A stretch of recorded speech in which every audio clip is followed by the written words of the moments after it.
নিশ্চয় কষ্টের পরেই রয়েছে স্বস্তি। হ্যাঁ, কষ্টের পরেই রয়েছে স্বস্তি। না, এটা আমার কথা নয়, এমনটাই পৃথিবীর পরিচালক বলেন। তিনি বলেন, প্রতিটা কাজের সাথেই রয়েছে আনন্দ, প্রতিটা কাজের শেষে রয়েছে স্বস্তি। তাই তো বাস্তবতা তো ঠিক এমনটাই বলে, কষ্টের পরেই রয়েছে স্বস্তি। বাস্তবতা বলে, কোনো কাজ যত কঠিন হবে, কাজের শেষে স্বস্তি তো তত গভীরভাবে উপলব্ধি করতে পারবে।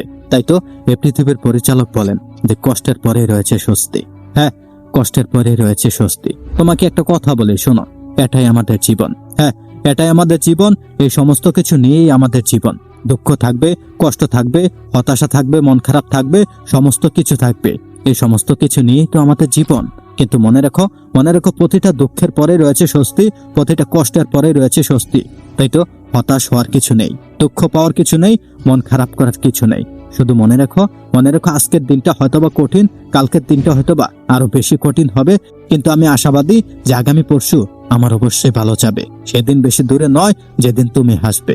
ভরসা রাখো, আস্থা রাখো, বিশ্বাস রাখো। হ্যাঁ, বিশ্বাস রাখো নিজের উপর, বিশ্বাস রাখো এই পৃথিবীর পরিচালকের উপর, বিশ্বাস রাখো যিনি তোমাকে পৃথিবীতে পাঠিয়েছেন তেনার উপর। বিশ্বাস রাখো, এই পৃথিবীতে যেটা হয় সেটা আমাদের কল্যাণের জন্যই হয়, সেটা আমাদের ভালোর জন্যই হয়।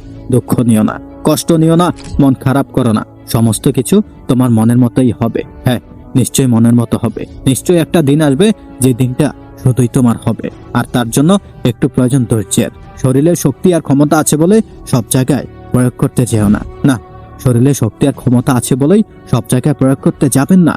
কখন যে কোথায় আটকে গিয়ে মাটির সাথে মিশে যাবেন তা আপনি নিজেও জানতে পারবেন না, আপনি বুঝতেও পারবেন না। তাই উগ্রতা না দেখিয়ে সহনশীল হন। মনে রাখবেন, আপনার চেয়ে অনেক বড় বড় পালোয়ানও এই পৃথিবী থেকে পরিস্থিতির বেড়াজালে আটকে পড়ে ধ্বংস হয়ে গিয়েছে।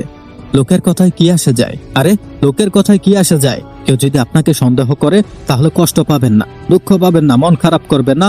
সবসময় একটা কথা মনে রাখবেন যে মানুষ স্বর্ণ বা হীরেকেই সন্দেহ করে যে সেটা আসল কিনা, কিন্তু লোহাকে কেউই সন্দেহ করে না। মনে রাখো, সবাই ভালো ব্যবহারের যোগ্য নয়। যে যেমন তার সাথে তেমন ব্যবহারও করতে হয়। এটা অসভ্যতা নয়, এটা প্রয়োজনীয়তা।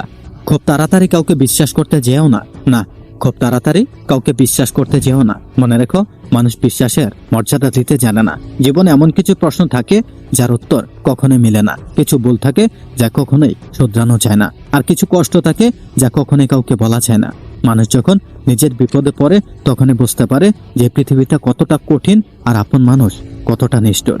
যে ধোঁকা দেয় সে চালাক হতে পারে, কিন্তু যে ধোঁকা খায় সে বোকা নয়, সে বিশ্বাসী। এই পৃথিবীতে স্বার্থপর মানুষেরা কখনোই দুঃখের ভাগ নেয় না, কিন্তু তারা সুখের ভাগ নিতে সবসময় ব্যস্ত, সুখের ভাগ নিতে সবসময় ব্যস্ত হয়ে পড়ে। তাই তোমাকে বলি, এই পৃথিবীতে সবারকে বিশ্বাস করা যাবে না। না, এই পৃথিবীতে সবাইকে বিশ্বাস করতে যেও না, কারণ এই পৃথিবীতে এতটাও ভালো নয় যে তারা তোমার বিশ্বাসের মর্যাদা রাখবে। এই পৃথিবীটা এতটাও ভালো নয়। তা বিশ্বাস রাখো নিজের উপর, বিশ্বাস রাখো এই পৃথিবীর পরিচালকের উপর, বিশ্বাস রাখো যে তিনি তোমাকে এই পৃথিবীতে পাঠিয়েছেন তেনার উপর বিশ্বাস রাখো। মনে রাখো, এই পৃথিবীটা একটু অন্যরকম। এটা সে যুগ নয় যে একটুতেই হয়ে যাবে, এটা সে যুগ নয় যে একটু বিশ্বাস করলেই হয়ে যাবে। কখনো ভুল জায়গায় ভুল মানুষের সাথে ক্ষমতা দেখাতে যেও না। মনে রেখো, এই ক্ষমতাটা তোমার অস্থায়ী, এই শক্তি তোমার অস্থায়ী। তাই শক্তি আছে বলেই সব জায়গায় প্রয়োগ করতে চেও না। না, শক্তি আছে বলেই সব জায়গায় প্রয়োগ করতে চেও না। তোমাকে একটা কথা বলি, আজকে থেকে 200 বছর পর আমার বাড়িতে বা আমার ঘরে যারা বসবাস করবে, আমার জায়গা জমি যারা ভোগ করবে, আমি তাদেরকে চিনি না, তারাও হয়তোবা আমাকে চিনে না বা চিনবে না। কারণ তাদের জন্মের আগেই আমরা কবরবাসী হয়ে যাব, আর ততদিনে মুছে যাবে আমাদের নাম নিশানা। কবরটাও কেউ চিনবে না, নিশ্চিহ্ন হয়ে যাবে আমাদের কবরটা। আমার সন্তান যতদিন বেঁচে থাকবে তারা হয়তোবা আমার কথা মনে করলে একটা দীর্ঘ শ্বাস ফেলবে, কিন্তু তাদের মৃত্যুর পর তার সন্তানরা যতটুকু নিঃশ্বাস নেবে, যতটুকু মিস করবে, আমাকে ততটা মিস করবে না। হয়তোবা বাবার কবর জিয়ারত করার সময় দাদার জন্য একটু দোয়া করবে, কিন্তু তার পরের প্রজন্ম আমাকে আর মনেই রাখবে না। প্রায় 200 বছর আগেই মারা গেছেন আমার দাদার দাদা, যিনি আমাদের পূর্বপুরুষের জন্য জায়গা জমি ঘরবাড়ি রেখে গিয়েছিলেন। একই জায়গায় একই ঘর যা এখন আমরা ভোগ করছি, তার কবরটা কোথায় সেটাও আমরা জানি না। হয়তোবা আমার দাদা পিতা জানতেন, কিন্তু দাদার পিতা তো আর বেঁচে নেই, দাদাও তো বেঁচে নেই, কোনো সম্পত্তি কবরে নিয়ে যেতে পারেনি, আর আমরাও পারবো না। অন্যের জায়গা জমি জবরদখল করে ভাবছেন যে আপনি জিতে গেছেন, সুদ ঘুষ বাণিজ্য করে ভাবছেন যে আপনি জিতে গেছেন, সম্পদের পাহাড় ঘরে ভাবছেন যে আপনি জিতে গেছেন, তাহলে আমি বলবো যে আপনি আস্ত একটা গাদা। একদিন মরতে হবে, একদিন মরতে হবে। তাই মরার আগে মরে যাও না, বিষণ্ণতা সবার মাঝেই থাকে, কষ্টই বা কার জীবনে নেই বলো? অথবা কেউ প্রকাশ করে, কেউ বাবা বুকের ভেতরে মাটি চাপা দিয়ে রাখে। তাই বলে কি বেঁচে থাকা, তাই বলে কি ভালো থাকা কেউ ছেড়ে দেয় বোকা? আজকের দিনটা হয়তোবা খারাপ, কালকের দিনটা হয়তোবা আরো বেশি খারাপ। চারদিকে কালো মেঘের ঘনঘটা, থমে থমে বিদ্যুৎ চমকাচ্ছে, প্রবল বাতাস বইছে। তাই বলে কি কাল থেকে সূর্য ওঠা বন্ধ হয়ে যাবে? না, নিশ্চয় না। জীবনটাও ঠিক এমন, একটা দিন ভালো যাবে তো আরেকটা দিন খারাপ, একটা দিন সুন্দর তো আরেকটা দিন ভয়াবহ। কিছু মুহূর্ত এমন আসবে যখন হাসতে হাসতে চোখে পানি চলে আসবে, আবার কিছু মুহূর্ত এমনও আসবে যে হাসির পিছনে দুঃখ লুকিয়ে রাখতে হবে। কিন্তু মনে রেখো, সুদিন তোমার আসবেই।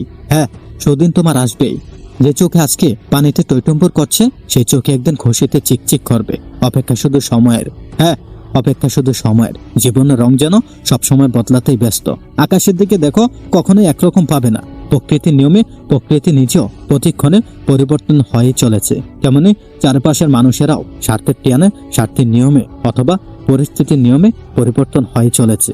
তাই প্রতিটা পদক্ষেপ আল্লাহর নিকট প্রার্থনা করো এবং ভরসা করে ফেলো। ইনশাল্লাহ সফল তুমি একদিন হবেই। এত চিন্তা করো না, এত দুঃখ নিও না, এত মন খারাপ করো না। জীবন যিনি দিয়েছেন তিনি কিছু না কিছু ভেবেই রেখেছেন। খারাপ সময় পেরিয়ে গেলে ভালো সময় আসবেই। যদি তোমার মনে হয় যে তোমার সবকিছু হারিয়ে গেছে, তুমি সবকিছু হারিয়ে ফেলেছ, তাহলে মনে রেখো, গাছেরাও পাতা হারায় প্রতি বছর। তারাও দাঁড়িয়ে থাকে আগামী শুভ দিনের অপেক্ষায়, আগামী বছরের অপেক্ষায়। একজন মহান ব্যক্তিদের মহত্ব বোঝা যায় তার থেকে ছোট ব্যক্তিদের সাথে তার আচরণে। সফল মানুষেরা কাজ করে যায়, তারা ভুল করে, ভুল শুধরায়, কিন্তু কখনোই হাল ছেড়ে দেয় না। নিজের প্রতি বিশ্বাস রাখো, নিজের যোগ্যতার উপরে ভরসা রাখো, নিজের শক্তির উপরে বিনয়ী হও। যথেষ্ট আস্থা ছাড়া তুমি সফল হতে পারবে না। না, যথেষ্ট আস্থা ছাড়া তুমি সফল হতে পারবে না, সুখীও হতে পারবে না। একটা কথা মনে রাখো, যদি স্বপ্নকে দেখতে পারো তবে সেই স্বপ্নকে বাস্তবায়নও করতে পারবে। মানুষ পরাজয়ের জন্য সৃষ্টি হয়নি, তাকে হয়তোবা ধ্বংস করা যায়, কিন্তু কখনোই হারানো যায় না। নেকড়ের পালের সাথে বসবাস করলে তুমি যদি বিড়াল হও, তাহলে তুমি একদিন গর্জন দিতে শিখবে। শোনো, তোমাকে একটা কথা বলি, খারাপ মানুষের সঙ্গে চেয়ে একা থাকাটা অনেক ভালো। যদি খুব ভালো কিছু করতে মন চায়, যদি ভালো কিছু খুব করতে নাও পারো, ছোট ছোট কাজগুলিকে ভালোভাবে করার চেষ্টা করো এবং সেটিকে এমন বাজে করো যেন সেটার কেউ কখনো করতেও না পারে। সব ধরনের অনিশ্চয়তা, হতাশা আর বাধা থাকা সত্ত্বেও নিজের সবটুকু দিয়ে সফল হওয়ার চেষ্টা করাটাই হলো শক্তমানের বুদ্ধিমানের কাজ। মানুষকে দুর্বল করা থেকে আলাদা করে। হ্যাঁ, মানুষকে দুর্বল থেকে আলাদা করে। খারাপ হওয়ার জন্য ভালো কাজ না করে একটি নেগেটিভ কাজ করলেই যথেষ্ট। তাহলেই এই পৃথিবী তোমাকে খারাপ হিসেবে জানবে। কিন্তু ভালো হওয়ার জন্য তুমি হাজারটা কাজ করলেও ভালো হতে পারবে না, কারণ এই পৃথিবীটা একটু অন্যরকম। এই পৃথিবীর মানুষগুলো একটু অন্যরকম। না, আমি সবার কথা বলছি না। কিছু মানুষ হয়তোবা চায়, কিছু মানুষ হয়তোবা তোমার ভালো চায়, কিছু মানুষ চায় যে তুমি অনেক বড় জায়গায় পৌঁছাও, অনেক ভালো জায়গায় পৌঁছাও। কিন্তু এমন কিছু মানুষ তো থাকবেই যারা চায় না যে তুমি সফল হও, যারা চায় না তুমি ভালো জায়গায় পৌঁছাও, যারা চায় না যে তোমার সুদিন আসো, তারা কখনোই চায় না। কিন্তু এমন কিছু মানুষ আছে যারা চায় যে তুমি ভালো জায়গায় পৌঁছাও, বড় কিছু করো। হ্যাঁ, এমনও কিছু মানুষ আছে, এমনও কিছু মানুষ থাকবে। আবার তোমার বিরুদ্ধের মানুষও থাকবে, তোমার পক্ষের মানুষও থাকবে। কিন্তু তুমি তাদেরকে চিনতে হবে, তাদেরকে সঠিক সময়ে মূল্য দিতে হবে। হ্যাঁ, সঠিক সময়ে মূল্য দিতে হবে। মনে রেখো, তোমাকে শুধু বললেই হবে না, তোমাকে কিছু করে দেখাতে হবে। আজকের দিনটা একটু অন্যরকম, আজকের দিনের মানুষগুলো একটু অন্যরকম। না, এখানে মানুষ শুধু শুনতে নয়, দেখতে একটু বেশি পছন্দ করে। ভিডিওটি ভালো লাগলে চ্যানেলটিকে সাবস্ক্রাইব করে পাশেই থাকো। ধন্যবাদ।